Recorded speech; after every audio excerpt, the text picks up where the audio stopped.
Tak ngaji, bodoh sampai ke mati. Ingat tu. Macam mana kita boleh mai ramai pada hari Jumaat hari ni tuan-tuan, penuh masjid surau.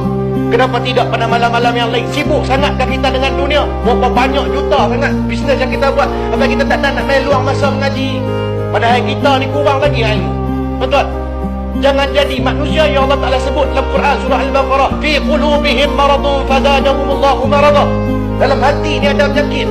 Tuan-tuan, takut jadi pula macam contoh-contoh orang munafik. Allah Ta'ala kata khatamallahu ala qulubihim. Hati mereka ni Allah Ta'ala peteri, welding dah. Tak rasa nak buat baik, tak rasa nak buat ibadah, tak rasa nak buat kebajikan. Manfaatkanlah masa yang Allah Ta'ala bagi dekat kita ni tuan-tuan. Tak lama tuan-tuan kita nak hidup ni. Hidup kita ni tuan-tuan, tujuan dia untuk mengabdikan diri kepada Allah. To show obedience toward Allah. Untuk tunjukkan keabdian kita kepada Allah. Itu tujuan kehidupan Allah Ta'ala bagi kita hidup. Bukan hanya untuk cari makan kedara, masuk waktu malam kita lena, bangun lena, pergi kerja dan sebagainya. Bukan itu saja tujuannya. Tujuan yang lebih penting, priority, aulawiyatnya, menunjukkan, mengabdikan diri kita sebagai hamba Allah Subhanahu Wa Ta'ala. Tu